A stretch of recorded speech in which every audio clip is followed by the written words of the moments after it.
Welcome to the Lazy Critics Room, the podcast where no opinion is too bold, no take is too mild, and no movie is safe from a second look.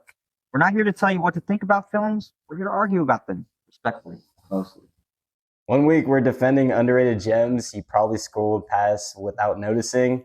The next we're questioning why certain masterpieces left us completely cold. And sometimes we all agree, which honestly feels suspicious.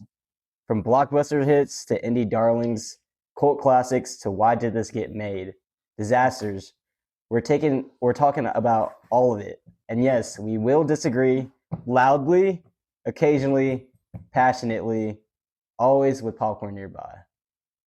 Expect debates, unexpected hot takes, and the kind of honest reactions you only get when people aren't trying to win awards for diplomacy. Hopefully I said that right. So if you ever left the movie theater thinking, did we all just watch the same thing? You're in the right place. Welcome to the Lazy Critics Room. Hey! Let's get to it. We start by introducing ourselves. Yes, sir. My name is Robbie. I'm from Chicago. I moved here when I was 5. I'm an actor on the side, aspiring film actor, writer, director. I've been in love with the movies for as long as I can remember. Middle school is when I started getting to the early stuff. But for as long as I can remember, I just wanted to be on the screen, on stage. That's where I thrive, and I just found that talking about movies is my passion. I was like, you know what? Why don't I start something like this? Ashton. All right. Yeah, so I don't know. Whenever I grew up, I wasn't really big into movies, but ever since I started working at AMC around like 5 years ago, I really got more into the movies, and these two guys really put me on. And now we all work together. Yeah, and now I'm really passionate about movies, passionate about the whole letterbox, the whole community coming together and just spilling their perspective on different takes. But other than that, I really like going to the gym, being outdoors, traveling, and going to school. My name is Gage, and I also worked at AMC. I've been in love with films ever since I was a kid, pretty much, but mainly COVID really bumped that up for me. I have no hot takes. All my takes are medium because I am always correct. None of my takes are hot because they're always correct. These guys are the ones that have the hot takes, and that's how it's going to be. We'll get into the nitty-gritty. Throughout the next few episodes, we're going to get into the nitty-gritty of what type of films we're into, what our likes and tastes are. But for the first episode, we caught the Odyssey. Oh, yeah. We figured why not start off with a bang. We need to talk about that. This is literally the first time we've been talking about it. Oh, yeah. Say shit to each other. Nothing. We want to keep it fresh. And so now we're going to go into spoiler-free reviews first. Spoiler-free. Yeah. Spoiler-free. And then starting off, yeah. And then we'll disclaim when we get into spoilers. But we'll make it very, very, very, very, very, very clear. Those of you who haven't seen it, you're safe right now. Who would like to go first? I guess I'll start. I just want to say that I've watched it twice already. Pre-opening night with Gage, and then me and Robbie just got back from like 2-3 hours ago. Yeah, it's fresh. Yeah, it's pretty fresh in our head. So we're gonna collectively give our letterboxd ratings on the Odyssey, starting with Gage. I gotta give the Odyssey by Christopher Nolan a 4.75 out of 5. Ooh. I didn't know that was a rating, but on Letterboxd, but that's chill. It's my system, man. All right. I think I'm gonna settle with the 4.5. 4.5. Yeah, so I guess I'm the one that's gonna be easily influenced on this one. I'm giving it a 5 out of 5. Hey. 5 out of 5 from this one is crazy. From me, it's actually kind of crazy. Especially when we get into the stuff that we're into. Yes. We're all separated by 2.5. That's crazy. Okay.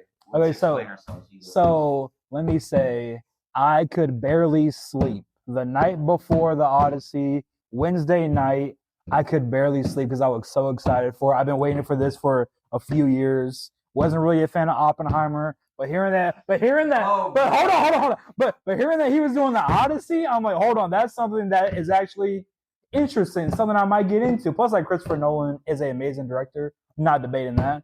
Man, whenever I finished the movie, that movie was amazing to me. I barely had any flaws with it, barely have any nitpicks, but whenever a movie is this good, you're gonna have to nitpick at it to find like kind of negative things. I mean, visually amazing. The soundtrack amazing to me. The casting, most stat cast I've ever seen in a movie all time, and they all did their thing. That's what I was worried about, because whenever like a movie has like a bunch of A-list like actors, I kind of see the actors instead of like the characters. But no, they all transformed. They all did their thing. A bunch of them surprised me, honestly. But man, like the setting, amazing. The story, amazing. 3 hours. I did not feel it was 3 hours. I don't know about y'all, but I felt like it was like 2 hours at maximum. Yeah, I mean, I feel the same way. Yeah, like spoiler free. I think that's pretty much all I have to say about it. Just amazing, everything that I wanted it to be and more. So it's still fresh in my head. I literally walked out of the movie 2-3 hours ago. Still trying to really collect my thoughts. Not really, but yes, at the same time. I give it a 4.5 out of 5. This shit was generational. This was epic in every sense of the word. Yep. I agree. One of the most stacked casts that I've seen in a movie. One of the most stacked casts, not the most stacked cast. I gotta think of other. I don't want to say it right off the bat because there are a lot of good stacked casts out there. But everybody did their thing. Shout out Anne Hathaway, John Leguizamo. John Leguizamo. Yeah. Them two stuck out for me. Writing was fantastic. Yep. Nolan, I'm gonna need you to get your writing Oscar this time. You got one director, you got picture. You're probably gonna go back to back. For sure. Come back to this in a couple months. Sure, I may be wrong, but I believe he's going back to back for sure. Oh man, if I really had to nitpick, I'd say the pacing was a little off sometimes. I'm not saying yes, it was a little long, but just because some parts dragged out when I feel it didn't need to. Okay. But there's spoilers. There's a lot of action. There's a lot of action in this movie that makes a lot of those long sequences go a lot smoother. Man, yeah, I mean, this was damn near perfect in every sense of the word. Absolutely. And just to piggyback off of what you said earlier, I'm not tolerating any Oppenheimer slander around here. I will tolerate slander. I'm not gonna lie, because that movie is just not for me. Barbie was better, but that's a different conversation, though. That's a different conversation. I heard people saying that the Odyssey is a lot more easily digestible than Oppenheimer. I agree. I think that's up for debate. I didn't find myself looking at the time. I didn't look at my phone once. I didn't look one time. I think I only checked like once or twice too. But I'm just saying, like, I had less of a tendency, if that makes sense, watching Oppenheimer than the. But again, 4.5 out of 5. This was generational. Absolutely. We'll get into more stuff, but alrighty. So I rated a 5 out of 5, which again is kind of crazy from me because I rarely give out 5 out of 5s, and I'm kind of known for that. People comment on my reviews saying, "Oh my gosh, you're shocking the world right now. You just rated a movie 5 out of 5." My last movie, which was also a pretty recent one, but I absolutely loved it. Second most watched movie in theaters has to go to Obsession. Hey, that is movie of the year for me so far. We can't stop talking about it. We're gonna dedicate a whole episode. Oh my goodness, y'all don't even know. But yeah, this is clearly the second best movie. Those two movies are above everything else, I'd say, by a good margin. But yeah, Christopher Nolan did his thing. I can't even lie. Is Christopher Nolan the GOAT of filmmaking? That's for another episode. But with this addition to his filmography, it makes it a pretty tough comparison to other directors.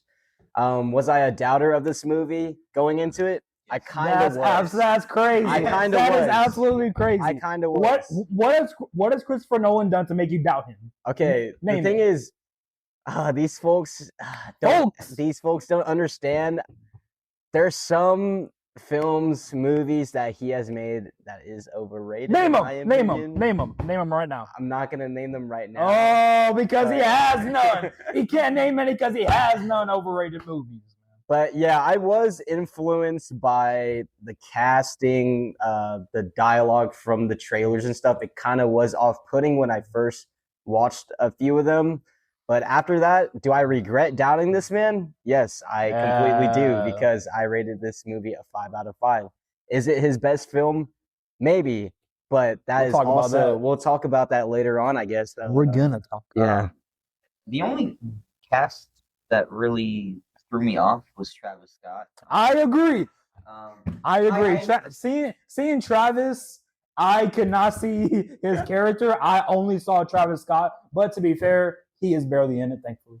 That's kind of how I felt about Zendaya, I'm not gonna lie. With that being said, we're gonna start getting into spoilers here in specifics. Yeah. So if you don't want to hear any of this, skip ahead. We'll timestamp Spoilers now. Spoilers now. I'm gonna explain the rest of my thing real quick, Please. and then we could get into spoilers. But yeah, I mean, all the controversy that you heard about the dialogue, costumes, and the cast, you could just throw it all away because all of it was fitting. Christopher Nolan somehow got all of those things to work to make a great film, another good movie.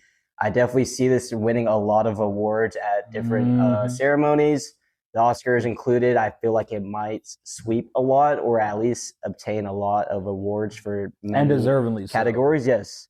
And I think it's going to be talked about for years. There's some movies that win Oscars that aren't really talked about. Yeah, everything exactly. All at once. Shout out Nomadland. yes. Oh my gosh. But yeah, going into this movie, I knew nothing about the Odyssey. I'm not gonna lie, never have really been big on Greek mythology or anything like that. Coming out of this movie, never read the story, but this low-key felt like the greatest story I've ever read. Yeah, I know. That's not ridiculous. It's not. That's not crazy.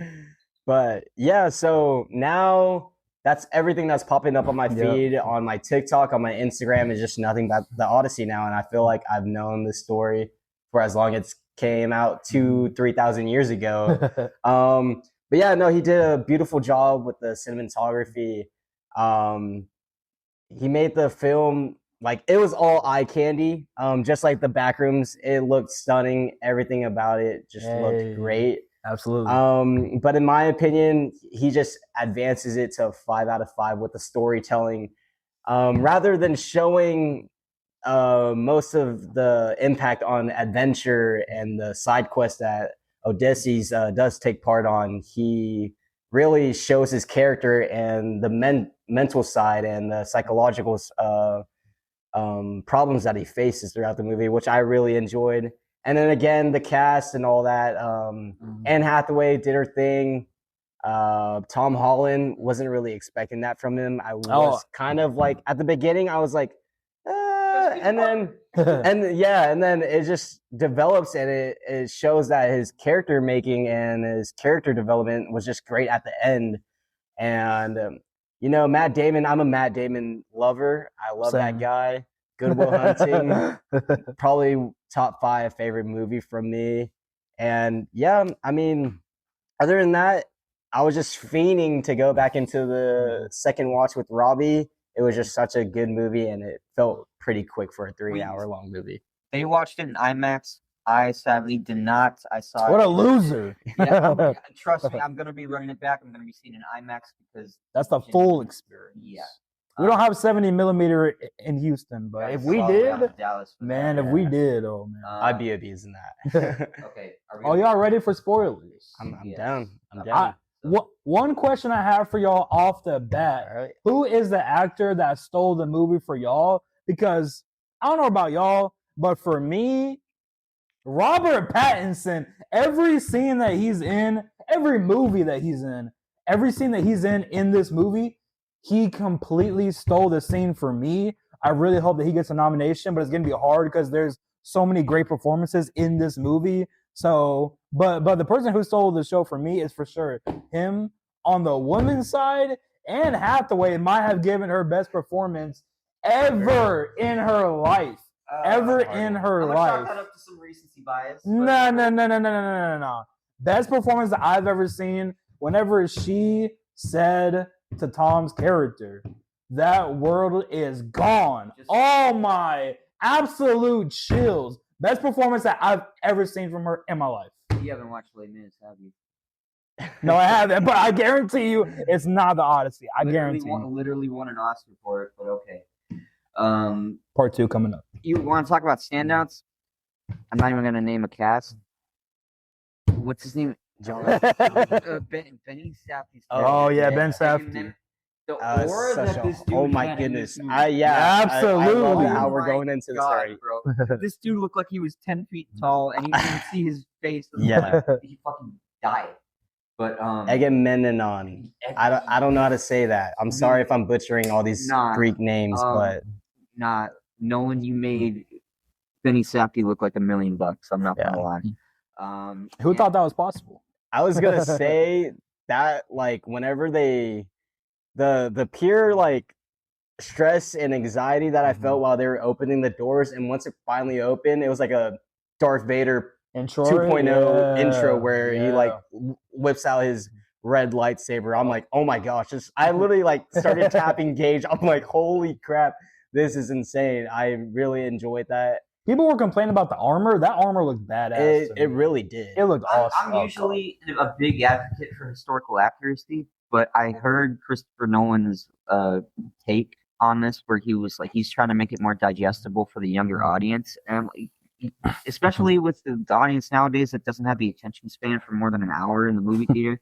Now you got to find a way to make it more digestible, and I had no problem with it. Same thing with anybody who's hating on the casting choices in this movie. No reason, man. There's some people that were hating on Lupita. Yeah. Right, Ashton, she did good, didn't she? Yeah, she did cool. Yeah. Did y'all know she's from Mexico City? No, I didn't. She's from Mexico City, Mexico. I would have never guessed that, but I did not know that. So he stole the show for you, Safdie. Well, okay, the aura that Agamemnon. Yeah. The aura he had stole the show. Absolutely. But if we're talking like straight up just acting, Anne Hathaway did her thing. She did. Shout out, not a lot of people know ball with her, but Samantha Morton, I was a big fan of hers. Great fucking 15 minutes of screen time that she had. That scene where she's turning everybody into fucking animals. Oh my god! That came so out of left field. Not expecting that. Not expecting that. Matt Damon, you're solid in everything you do. Don't quit doing anything. Tom Holland, again, at first I had to warm up to it because I'm looking at him like, is this Peter Parker? I'm glad he had a lot bigger of a role than I thought that he was going to have. Pattinson, D1 man, amazing hater in this movie. Amazing. Pattinson's great in everything. Zendaya barely had any screen time, but she rocked every scene that she was in. She was awesome. Yeah, she did her thing. Absolutely. So, the shipwreck scene in the ocean where the huge storm happens. When it split, that had my head on a swivel. I was scared I was going to go into like an epileptic seizure. And I don't have epilepsy. I had to close my eyes for a little bit. But like all the lightning flashes that Nolan was making on the screen was like, it threw me off. It looked so visually appealing. The whole Troy sequence was phenomenal.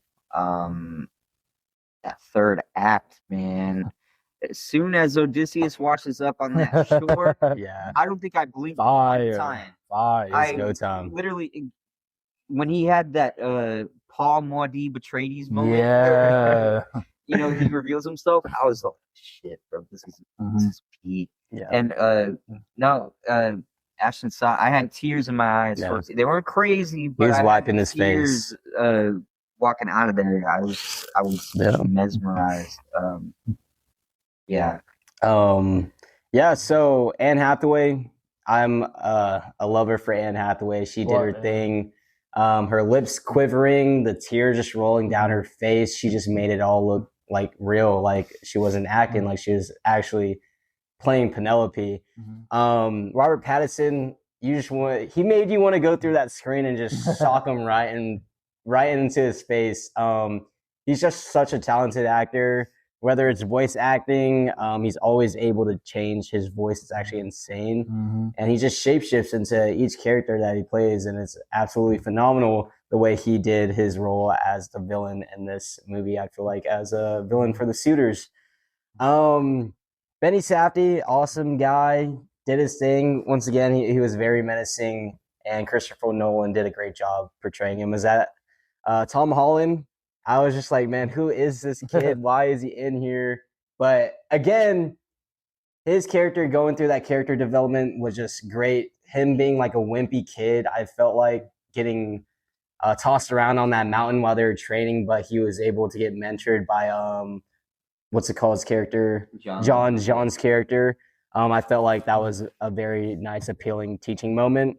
And then whenever he was fighting, I don't know who played the guy that was with the Spurs, that was very loud, that was dropping all the weapons to the floor. Oh yeah, who played him? Yeah.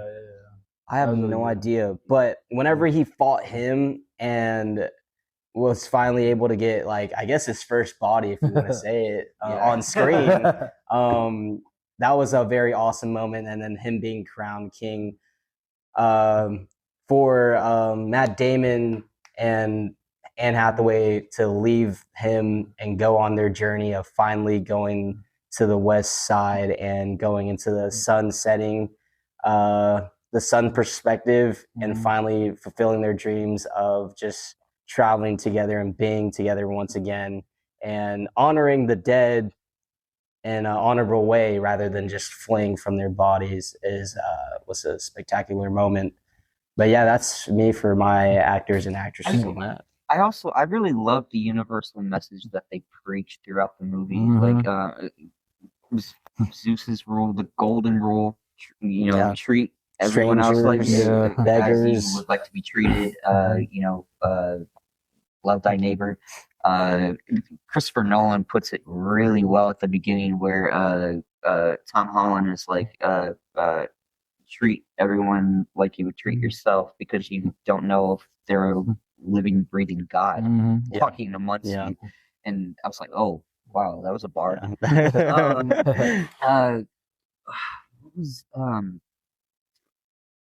I love, you see the shot a million times in the movie, but it's sort of the universal shot for the film when he's on the steps of Troy. Yeah. And he's just looking back at the horse on fire.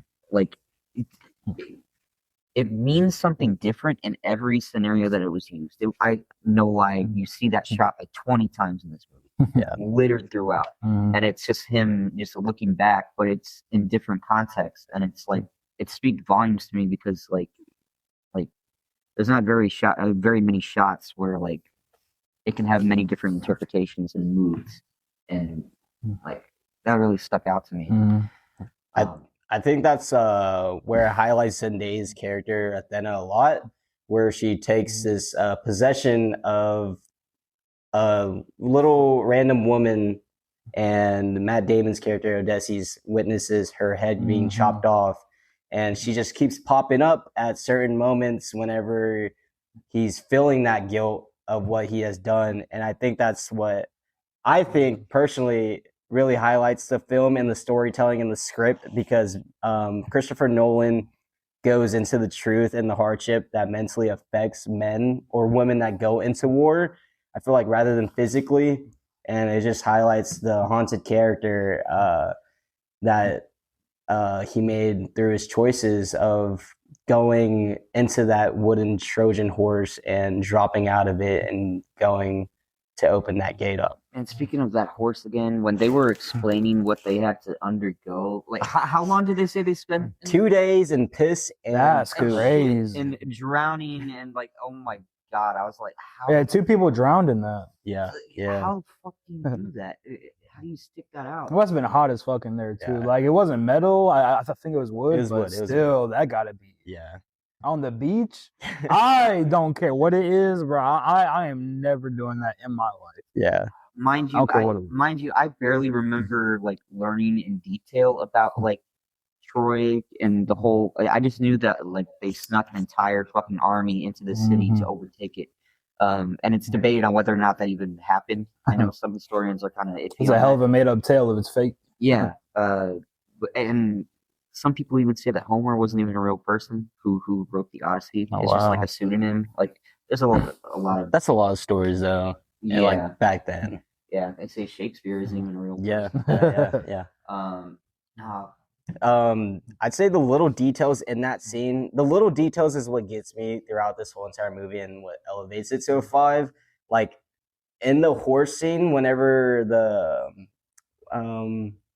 what is it? What were they trying to, the Trojans, I guess? Mm-hmm. Whenever the Trojans were like moving the horse into Troy, and like the little details, like where the guy on top was stabbed, like they're not idiots. They were stabbing through to make sure there's no one in there. And whenever he like actually hits someone, they cover his mouth quickly and they get someone to wipe the blood off the blade. Like that just speaks volume, and the seniority that Christopher Nolan has. And the other little detail that I picked up was whenever they were dropping out of the horse through the little hole that they made, they weren't like getting up and rapidly going out to kill the guards. Like they got out and like their legs were like all limp because they have been stuck in there. Whenever your leg falls asleep and there's pins and needles on your legs, like that's what happened. And I was like, bro, like that is actually insane. Like, how did that piece fall to the floor without it making noise? It was tied to a rope. Okay. It was tied to a rope and he like let it down. I saw him pushing on something. Yeah. It looked really soft. So I'm assuming that they. That's what I was thinking. But this other thing, man, I don't know. I need to do my research. I should have done it beforehand, but I saw this shit 2 hours ago. I'm just spitballing here. Christopher Nolan, notorious for not liking CGI and effects. He likes everything practical. How the fuck did he nail the Cyclops? That Cyclops was the scene with Cersei contorting their faces. Like it's all insane. I want to know how the fuck he did that. The tentacles once they went past the whirlpool. Now let me say something about that scene right there. There was about like 2 or 3 moments where I was kind of taken out of the film and noticed that it was a film. That part was a little bit too much for me. I'm not gonna lie. The mountain attacking the soldiers, I kind of didn't buy that. But I mean, like whenever a movie is this good, you have to nitpick at certain things. That's one negative I have is just that scene. Really. I was curious as to what those were. Those look like big ass. They're like mountain tentacles. I have no idea what that monster is. I don't know. Looking at it, I'm like, what the fuck am I looking at? I heard it was of a more realistic portrayal of what it was supposed to be. I don't know what the monster is called. I want to search it up and like find out what it actually looks like. But yeah, I just know that I saw headlines where they were saying that the Cyclops, no one figured out a way to like make it look big and menacing in a practical way with no effects, if any, very little. And I'm just like, how do you do that? I was on my edge the whole time during that whole scene. It was like 15 minutes, like 10 minutes, like them being inside of there and like trying to figure out if they should like go or kill it or like say something, try to reason with it. The whole time I was on the edge of my seat. And then whenever Matt Damon last second told the soldier, hold on, the Rock, I was thinking about that too. If they kill the Cyclops, how are they gonna get out of the cave? Because they're not strong enough to like open up that little rock hole covered door. But like at the last second they decided not to. And them stabbing it with that hot wooden spear, I was not expecting that at all. I would not have attacked that thing if I was them. I would have left so fast. Mind you, I didn't even see this movie in IMAX, but when I heard the wailing scream of the Cyclops in the regular ass theater, that shit had me jumping. It was whenever loud. you did with the volume, that shit was loud. It was. Dude. What was y'all's favorite scene in the whole movie? Because that's something that I'm really debating on. There were so many good ones. I can't pick That one. end sequence for sure. When Odysseus reveals himself, Yeah, that shit was peak. no wrong that answers. That was a top 3, top 5. I was gonna no say, one really yeah. seen, like, I'd say top 3, yeah. Top 3 definitely consists of whenever they open the gates of Troy. Oh my gosh! And bro was just standing there, Yeah. or farming. That whole final act was really great. And to me, an underrated one, I don't know if I'd say top 3, but is whenever they traveled to Hades. Whenever the Yeah. That was a undead pretty cool army, it sequence. was That was a pretty good. cool side quest right there. I'm not gonna lie. Like whenever they drank the blood and then Sinon's character came out, and then he tells his part of his side of the story, and then it reveals that Agamemnon Yeah, sure. died, and he got Yeah. killed by his wife. His own wife. His It'd be your own wife, people. yeah. And I was like, holy crap, twin dude. sister of the Pelenn's wife? Yeah. And I was like, wow. But I mean, it's kind of justifiable why she killed him, because like bro kind of did kill their daughter Yeah. for a sacrifice, though. But It happens. yeah, I don't know if anybody caught it. I don't know if y'all caught it, but I kept waiting for that signature John Bernthal. Let me tell you something. And they said that. They said that it was gonna be in it, right? Yeah, I didn't. I was didn't. looking I for didn't it. even know hear that. it. Y'all let me know if y'all. I thought he was gonna say something about naps. That's what I was expecting. I was like the whole time. Yeah. Do y'all have any nitpicks or negatives at all with this masterpiece of a movie? I got into it a little bit. Oh, there were God. some moments that I thought dragged just a tad. Could I tell you them specifically? No. It's just I was feeling in the moment it was dragging a little bit. Is it like middle or like beginning? Definitely middle. Middle. That's just the. I mean, he does the non-linear plays so well. I It think worked for me. It worked well for me. I think. I'll put it in this perspective. I didn't really realize why it should be the length that it was at until I finished it. Until the end of that third act. I wanted some more. I wanted like 20, 30 minutes more. I'm not gonna lie. Extended cut. When it got to the middle, I was all like, okay, it's been a good amount of time. We've moved a little bit. I don't know why we still got like another hour and a half of this, but once I finished it, I was like, oh, okay, all right. Let me never doubt you again, Christopher Nolan. Like, I don't know. Like, another thing that really stuck out to me was Odysseus's character development. Not gonna lie, the first half of the movie, I was ready to lean over to you, Ashton. I was like, yo, this dude is low-key a shitty general. I'm not gonna lie. He has no honor. He doesn't give a no. But by the end, he completely turns around. He has like this moral crisis. He's got the guilt of all his soldiers' death over his shoulders, and he sees that his city is falling due to people abandoning Zeus's law, and he's like, I gotta, improve things. I gotta save my city from ruin. And I just, especially at the end of the movie, I was like, man, what a turnaround! Yeah. This story is fucking magnificent. Absolutely.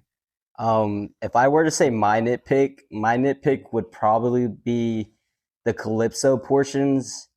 They were probably the slowest out of the whole entire film, I'd say.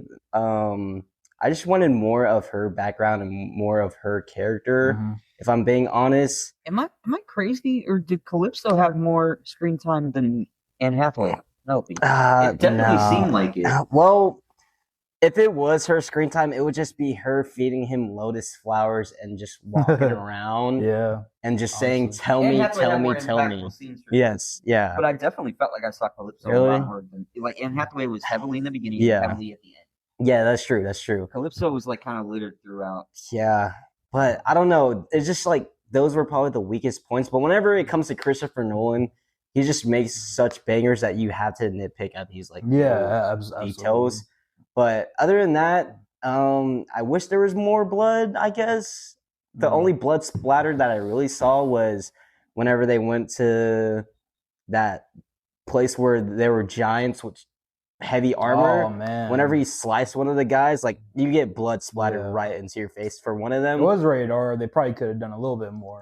Just a little bit more, but I really love the horror aspect of Christopher Nolan and what he adds in and throughout this movie.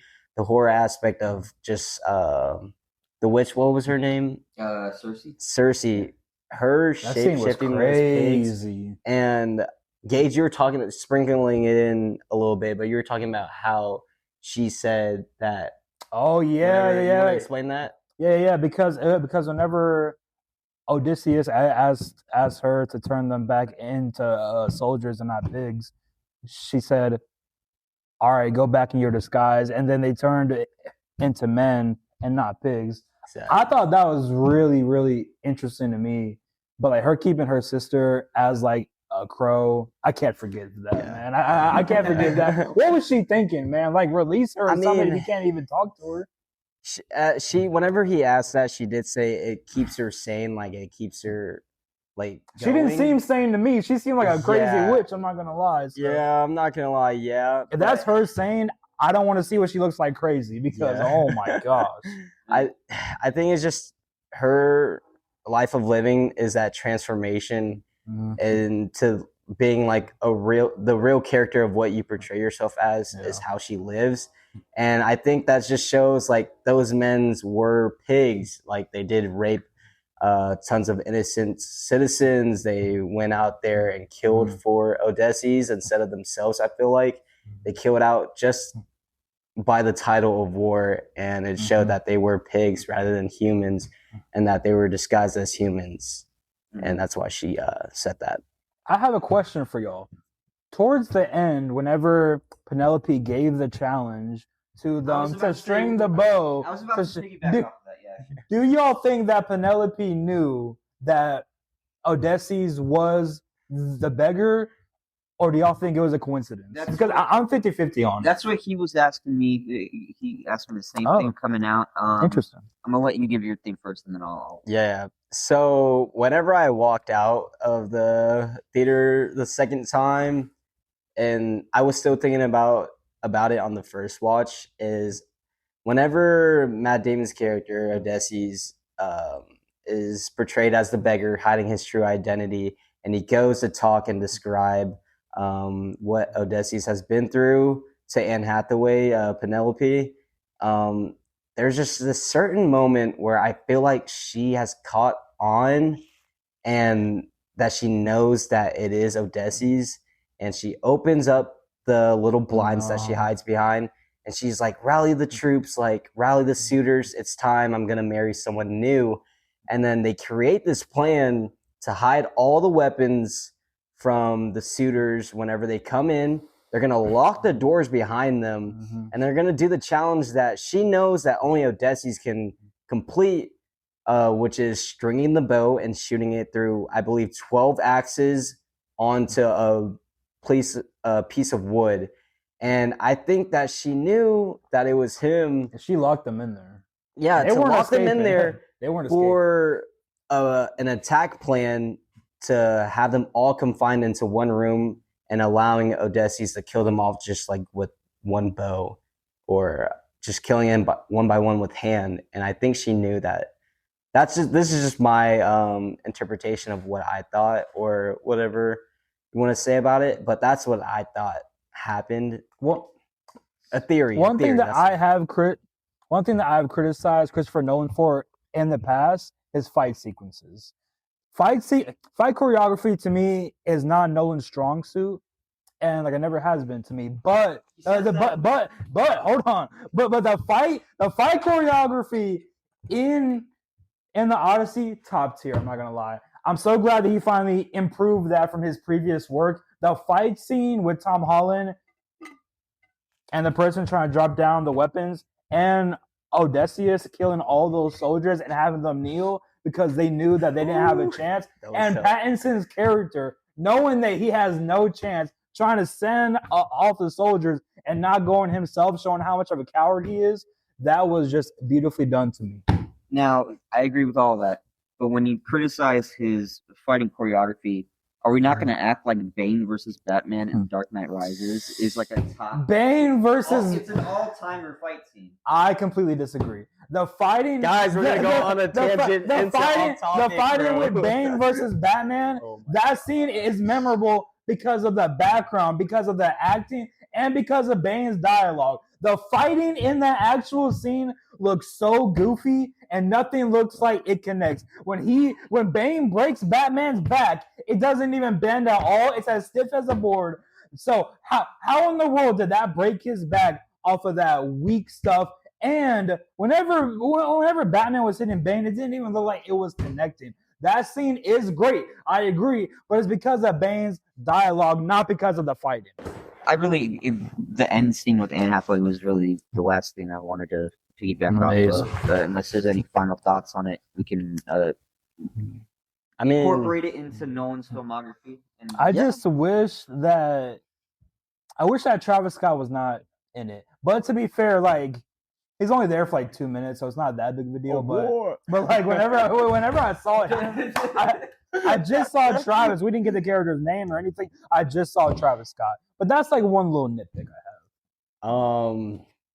I'm not gonna lie, that's how I felt about Zendaya. Like whenever she first popped up on my screen, I'm like, oh, Zendaya. It's Zendaya. Like I don't know, man. Like I feel like you're hating so much on Travis Scott. It's just showing. I'm not hating on Travis, but that was really out of left field. I like how he incorporated Travis Scott, in my opinion, because like it is out of left field. Like it is like, what is a rapper doing there?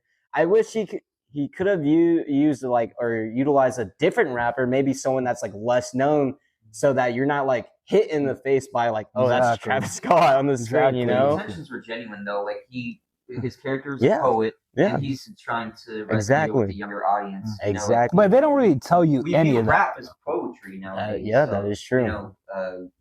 In order for him to... I like his music, but please never act it. That's my thoughts about it. I like his act. That's my thoughts about it. Okay. But I mean, before we end this off or anything, I would like to speak about my perspective on the final act. That final act, like I was levitating. It was actually so amazing. Whenever I first watched it in IMAX with Gage, I was just tapping him on the leg the whole time. I'm like, bro. And then like, I don't know. It really shows Robert Pattinson's character as a whole throughout it. Even before the true fight actually started happening, whenever they were doing the test, he didn't even want to try the challenge himself. He tried to do his whole manipulation and back talk that he usually does throughout that whole entire film to get out of his way from humiliating his character, because he knew that he couldn't even do it. He knew that he is a weak being in that movie. And it was so funny whenever we do transition and fast forward into the fight scene, everyone else is fighting, bro's just in the back. Whenever a new weapon drops, he's like, yes. I was literally like, sword. I'm like, bro, you go ahead and go up there and fight. He's giving out call-outs. He's giving out great call-outs. He wasn't about that life. Dude, he was giving out great comms. I'm like, oh my gosh. Like, but man, that line that Odysseus told him before he killed him, sending him to Hades, that was just, and then he shoved the little wooden piece down his throat for Sinon, bro. Oh my, he really got it back in blood, man. I'm not gonna lie. And then another part is whenever he's circled around by all the guys with weapons and he only has a piece of arrow. And then that father and son connection, I feel like that's like compared to LeBron James and Bronny both on the court together. He drops the sword. He's like, Dad. He drops the sword. Bro grabs the sword, kills all of them in that circle. If he would have dropped that, it might have been over. It might have been over. If he would have dropped that. Yes, dude. And then after that circle was slain, everyone's on their freaking knees, kneeling down. And they're like, bro, you're the GOAT, bro. Chill, I want to live. And they all bow down to him. And it shows his character in the end. And I really like him as the beggar with the hood over his face, covering up his face, and is all black. Like, and you just hear his deep bass voice. And I'm like, oh my goodness, like this guy has so much aura too. Like they're just aura farming all around. And transitioning back to the first 10 minutes of the film, talking about not showing his face, this is another little detail that I really liked and I picked up. The first 10 minutes, Nolan doesn't really show Matt Damon's face. They only show like his little beard. He zooms out from him. You only see his silhouette.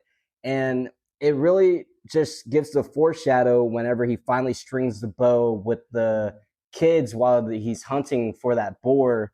They finally show his face after he strings it. Just like how they finally foreshadow, he finally strings the bow. Boom, Anne Hathaway turns around. Oh my gosh, that's him. He just strung the bow. And then boom, I forgot who was that actor that was like also Corey Hawkins. Yeah. He was like, and then boom, arrow right to the neck, yeah. bro. I'm like, damn. I was not expecting that. I was not expecting that either. It happened so fast. Yeah. He was kicking the dog. Wait, did we talk about the dog, dude? That dog crap was so important factor, bro. Yeah. That third act, whenever my gosh, the dog passes away the same minute that it finally sees its owner. The whole reason that it's been clinging on to life at all is to see its owner. So and then Odysseus. Yeah.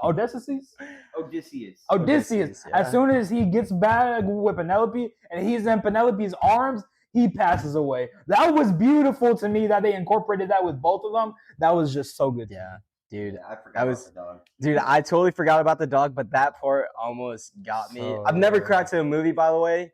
We'll talk about that later. That's so crazy. But yeah, whenever I saw this in Robbie tearing up, I'm like, this is funny. But yeah, no. So, but I honestly like the string also plays a major factor. It shows the true character of Odysseus. Every time before he's about to hunt or go to war, he strings it out to give his prey a warning, to show the sportsmanship, to give them a chance and show them mercy. And I think that really makes him as a character and shows his true self throughout the Where does the Odyssey rank in y'all's 2026 movies? Because for me, it's number one. It's number one for sure. This is number one for me. No, you got it. Keep going. I'm more curious where y'all rank it in Nolan's filmography. Okay, that's where we're gonna end. Ooh. Yeah. I have this as number 2. I'm not gonna lie, guys. Obsession is just that's so crazy. It's just Obsession is really good, but over the Odyssey, it's such a fun movie where you can just rewatch over and over, and then the history, well, not history, but just the background behind it. It's so inspiring. 2 YouTubers, a great duo, just coming out of just like producing short films and stuff, and just like it kind of reflects onto us starting in a garage and hopefully making it big. It's just truly inspiring. 750,000 budget, and it's at like 430 million now, 420 million from what I saw last. It's just truly breathtaking. And then I love when unknown actors or just actors that don't have these big names, A-list actors like this cast, do great performances and finally get their shine. And it's just truly amazing to me seeing that. And that's some of the factors why I have Obsession ranked above that's the so Odyssey. crazy. But the Odyssey is so close. These two, and then like Project Hail Mary is like a close margin. And then the Invites, also great. You gotta watch that still. But yeah, Invite for sure, top 5. Oh yeah, for sure. Invite for sure. I got Obsession at number 3 for the year, but we'll get into the nitty gritty of that movie in a future episode. I don't even have Obsession like top 10 for me this year. That's crazy. I do love it, but there's movies that I really like more ahead of it. But no, okay, we're gonna go in order. Where do y'all rank the Odyssey in Nolan's filmography? I have it as number 2. Number 2. I have it as number 2, only behind The Dark Knight. But you know, I have it just ahead of Interstellar, barely though. But like, I love The Dark Knight so much. The only bad thing about that movie is the fighting to me. But except for that, I love The Dark Knight so much. But like, I was really thinking about the Odyssey versus Interstellar. That's really tough for me, but I think I got to give it to the Odyssey. I'm not gonna lie. I think it's gonna stand the test of time and have less haters than Interstellar when it's all said and done. My top 3 Nolan films can switch every now and then. he hasn't made one movie where it's not a banger. Agreed. Truthfully, Dark Knight easily number one for me though. Yeah. Dark Knight is just timeless. Like damn near Absolutely. 20 years later, and people still call it the greatest comic book Absolutely. movie ever made. Absolutely. Man, I might It's tough. It's tough. I might gotta put the Odyssey at 3, maybe 4. What are the other two in front of it? Dark Knight's number 1, and then 2. I probably gotta give to. You know what? No, I want to go number 2. I'm gonna go number 2. Oh, thank you. Because I was scared you were gonna say one movie on there. Because Insomnia is great. It's underrated. Watch it. Robin Williams, great. The Prestige, timeless. Amazing. It's great. Oppenheimer, top 5 movie of the decade so far. I will not stand any slander That's for so it. crazy. It's so boring and too long. No. I do not like it. Oppenheimer and the Odyssey right now are kind of interchangeable for me at 2 and 3. I gotta give the Odyssey another watch, especially in IMAX. Absolutely.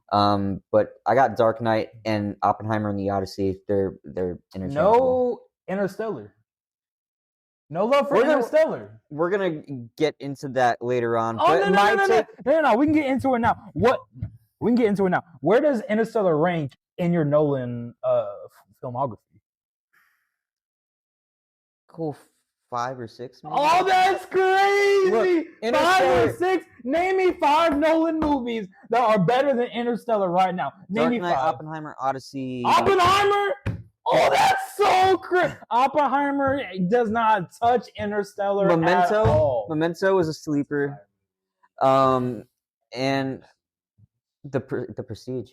I love The Prestige, so it's hard to hate on that. But my thing with Interstellar, I don't think it's a bad movie. Don't come from my head. I know it has a big cult following. Interstellar is fantastic. It's an all-timer space movie. But it's not the best space movie ever made.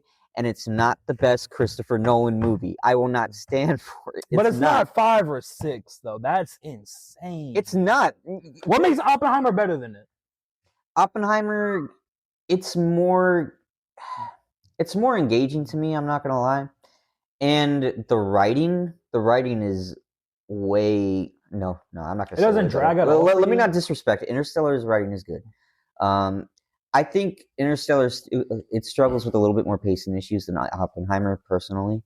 And Oppenheimer is just, like, aside from the black hole scene and the docking scene, which is generational in Interstellar, Oppenheimer was just a lot more visually and audibly, like appealing to watch. Did you just say Oppenheimer is more visually appealing to watch than Interstellar?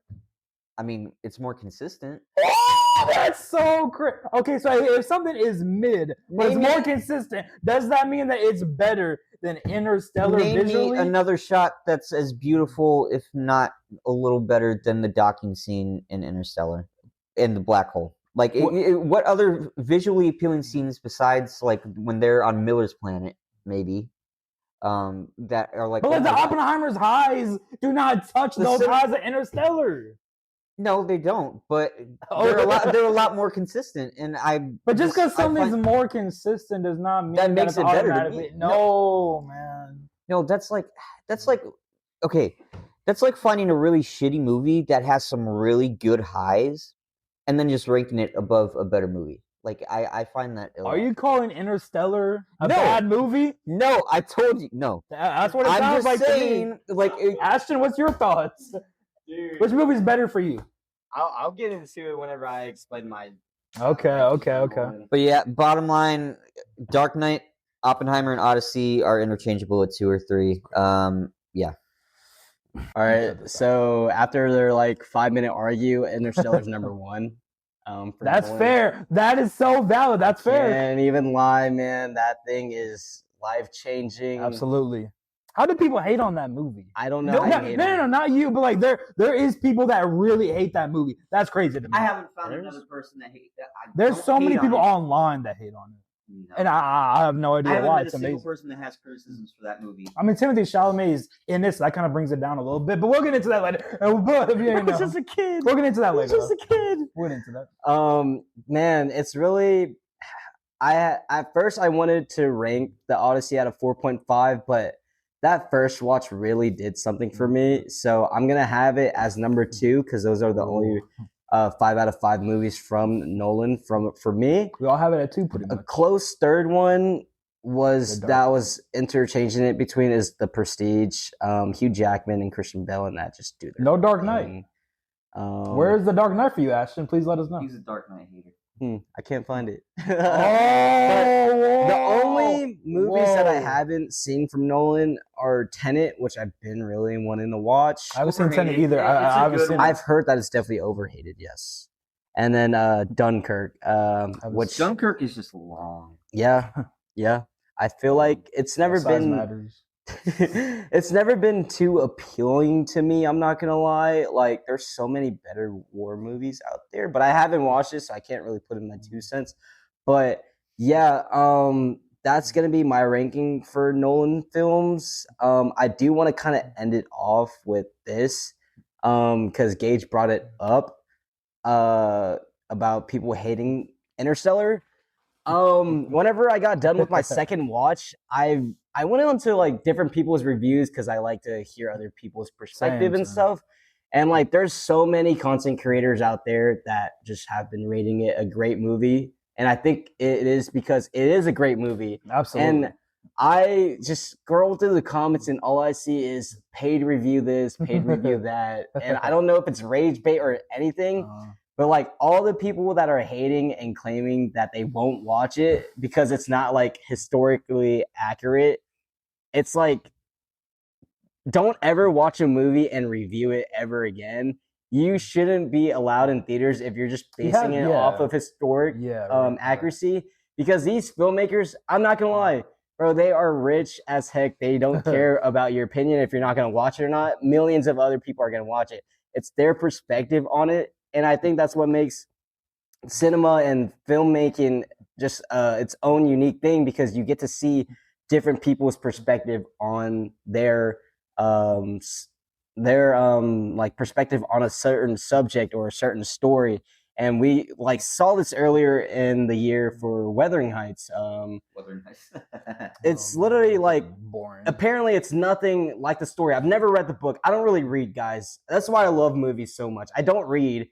And people hate on it because they're like, oh my gosh, this is nothing like the book. Because it's through the perspective on how the director saw it, and that's how she put it out into film. Because I think it was her perspective or her like own thought of it whenever she was interpretation whenever she was reading it as a kid. Like obviously it's not going to be historically accurate to the book.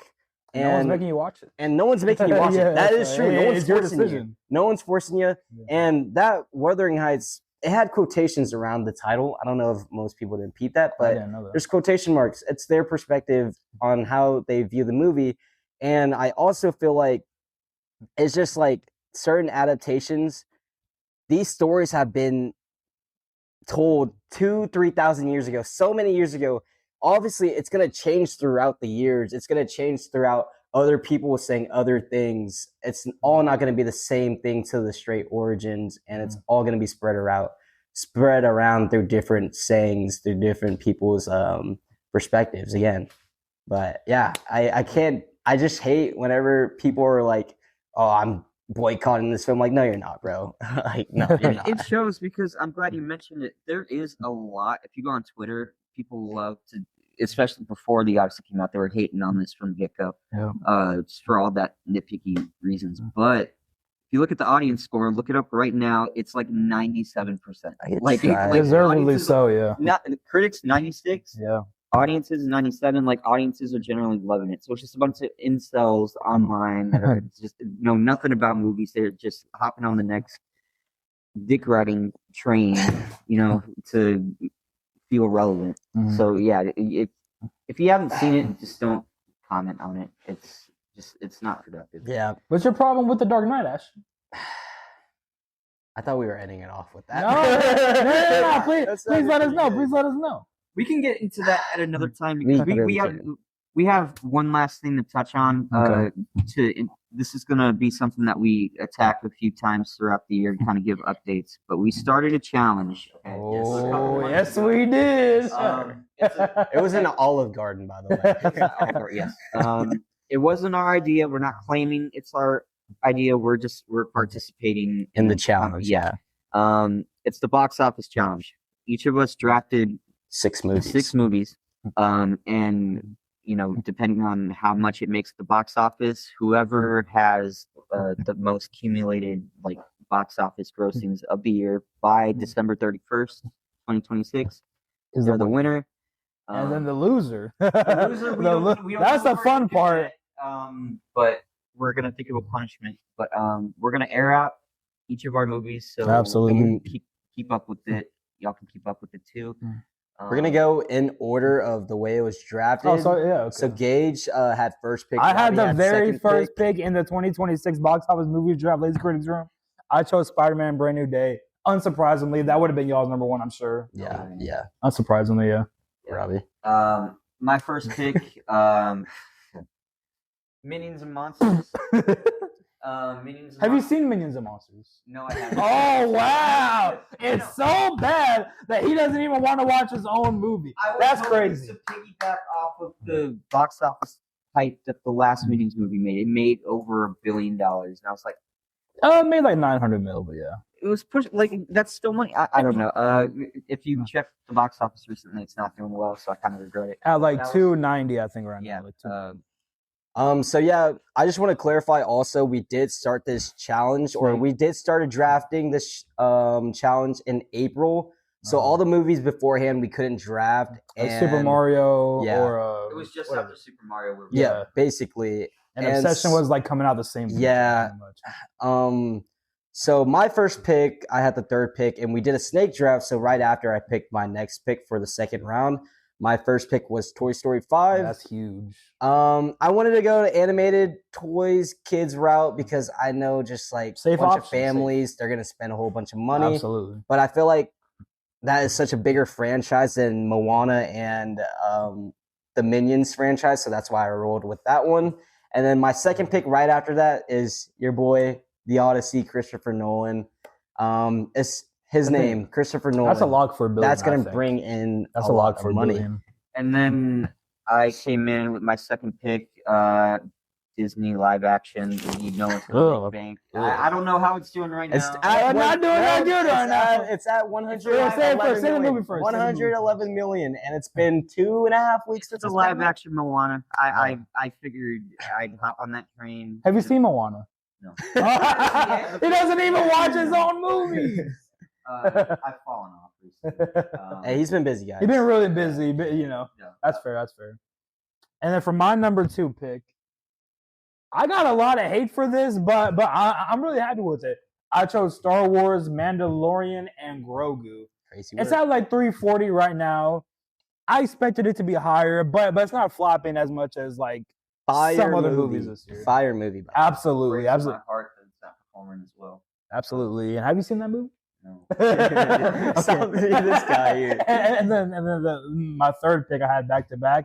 I chose Michael, which is over $1 billion right now. Thank goodness, because that's saving me right now. And it's funny. And Michael's probably like my third favorite movie this year. I rechecked it, and it went back to 980 million. I'm not gonna lie, it did show that. No, you don't gotta check again. Robbie. So my next pick. Granted, I'm only gonna have 2 weeks to get the revenue. He has to get a caveat for every movie that he drafted. I'm confident that the hype is gonna be there because it's a Barbenheimer 2.0, Avengers Doomsday. Within 2 weeks, it's making at least $200 to $400 million, and that's probably more, probably a lot more, probably more. And I'm like that adds to my total. It does. I'm accepting it. So. Endgame made $1 billion in like 5 days. So. Probably can, yeah. Though that pick definitely makes up for your 2 that are freaking tanking right now. My third pick was, I'm an Anne Hathaway lover. As soon as I saw it, it was kind of at the brink of the time when it was coming out. It was The Devil Wears Prada. That 2. made a lot more money than I was expecting it to make. It's at like 678 right now or something like that. 688, I believe. Oh, sorry. It's not loading right now. I was not expecting it to make that high numbers. Yeah, it's at 688 right now. Toy Story 5 is at 891. Oh man! And Michael went back down to 980, but it was at 1 billion at some point. I don't If know. you search it up, it says that it's Box over. Office Mojo has been kind of been glitchy lately. Minions made like 16 billion in one day. Yeah, it did. Yeah, it was at 16 billion at one point. Yeah. But Minions is kind of slowly tracking up. It's at 318 million. But dude, your Moana movie, 115 million. I don't know about that one, Chief. Not looking good. But and then my back-to-back right after that was Supergirl. Supergirl. Yeah.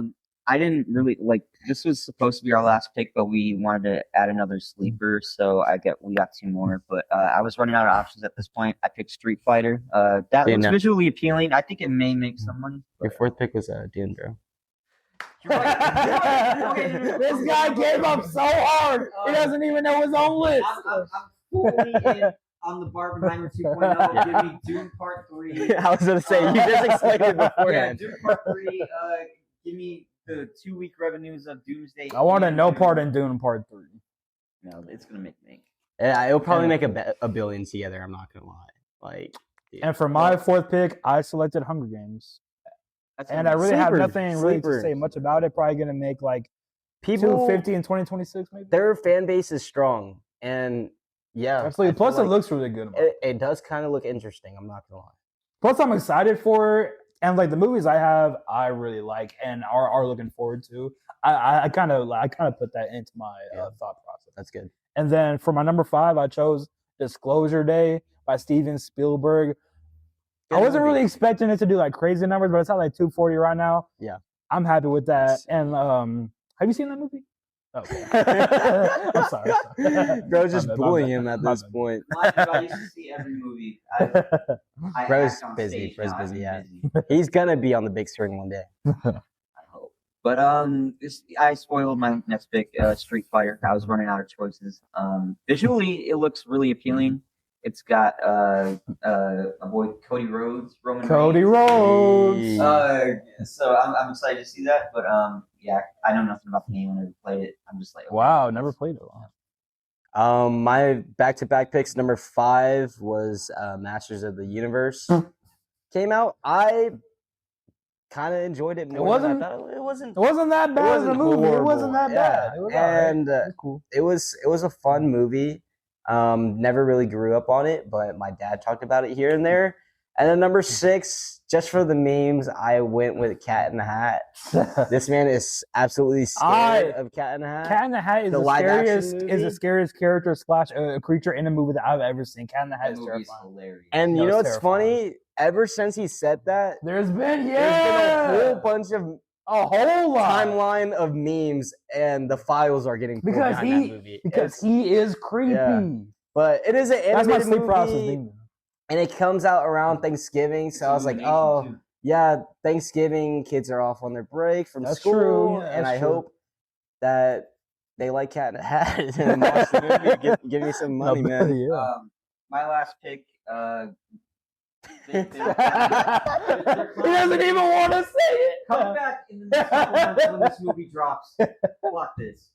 Coyote versus Acme. No one's scared. Let me give you the ball now. You're not that guy. Yeah, you're not that guy. Anybody who knows anything about this movie, they filmed it, they finished it, it was ready to be released, and then Warner Brothers was like, "Yeah, we're not confident in this. Fuck it, put it in the vault. It's never going to see the light of day." Then you had all these independent filmmakers and people who are just obsessed with film create a what is it, like a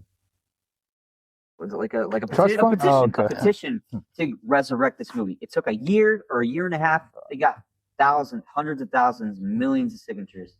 All that for $50 million. No, that movie is not breaking 100 million. It was acquired by a new company called Ketchup Entertainment. This is going to be their first movie. It's got a whole bunch of people back in this movie. This is going to be something on par with like the Iron One made a crap ton of money when it was. Will you even watch this movie? Well, I won't, probably not. I mean, come I got on, man. A-list, so I don't really pay for my Come movie tickets. So even if I What's was to the go price? watch it, I wouldn't help my case anyway. But I am confident that anybody who knows all about this movie is going to go out and support it because we wished it into existence, and now we gotta watch it. So I He's not even believe gonna see- Coyote versus Acme is going to make some money. And with the last pick of the 2026 movie draft, Lazy Critic Stream, I selected Mortal Kombat 2. Solid movie, made like 129 million. Yeah. I'm happy with that, with it being my Last pick. my final pick. Yeah, So yeah. Yeah, and I liked it. Punishment is up for debate right now. We're still trying to figure it out, but if anybody has any ideas, we're open to it. Might as well accept it now, man. I just But- want to ask one more question before we sign off. Mhm. Is there one movie you wish you chose Oh, sub out absolutely. for another movie? It could be released by now, or it could still be in the future that you just like totally forgot about. I wish that I would have drafted Clayface, and it hasn't even come out, but a bunch of people are talking about it. Looks really good. It's a rated R like kind of horror movie that like has been really popular this year, especially. Plus, I'm really excited for that movie, so I wish that I would have took the balls and drafted that movie, probably over Mortal Kombat. But you know, I'm not really that upset about it. But or the Backrooms. How did the Backrooms make more than Disclosure Day? I'm pretty sure it's at like 350 million right now. Backrooms. 377, I think. How did it make that much? I mean, it was really good. I wish I hopped on the obsession train. I wish I knew ball about it. But besides that, after again just watching the movie, I know the Odyssey's about to make hella money. So I wish I hopped on. I had the opportunity, but I He wasn't did. fully. He really did. I didn't the think Toy Story no one chance. could get touch $1 billion again because Oppenheimer came out. Has he had a Barbie. billion movie? Oppenheimer was pushing $1 billion. It was like Okay. 950. 977, I think. Yeah, but yeah, I didn't think with the he didn't have a. This is gonna be his first situation one. this time. I wasn't fully confident that he was going to hit that, but now I am after watching it. Yeah. So I regret that, but yeah, those two. Whenever we were drafting, Robbie was saying his picks, and I was like, darn it, I was gonna get that next. And Well, I'm thank so glad he God. took the Minions and Moana away from me. But yeah, I'm gonna You would hop have took on. both of those? I would have if he didn't take it. If he like took the Odyssey and Toy Story? Toy Story, I would have gone for those two. Wow. Yeah. But he didn't take it. So bang. That's good on my part. But I'm gonna hop on the obsession train. I really love that movie, and Clearly. it's at number 7. Over Number the Odyssey 7 is insane. Number but- 7. Out of all the movies released this year on a $750K budget, and I would have picked that for probably like my 5th or 6th pick. Oh yeah. Yeah. That'd been solid. Yeah. All right. y'all. Yeah. All right. Yeah. Got a lot out for the first episode. Yeah. We had a lot more planned for it. We wanted to get into like our film tastes and a whole bunch of like different lists, some hot takes, which we'll Yeah. have pretty much every other episode. But yeah, Odyssey opened today. I was like, you know what? Let's do it. Talk about that. Everybody's gonna be talking about it. Absolutely. Y'all got our fresh thoughts. Literally, this is the first time we talked about it. Yeah. Mhm. So and we can cap it off there. Absolutely. Thank y'all so much for watching. We're gonna try and do a new episode every other week and have them uploaded on Saturdays. And yeah, and we had a little bit of mic issues tonight, but we're gonna get that fixed pretty soon too. So but thank you so much for your time, and we hope to see y'all on the next one.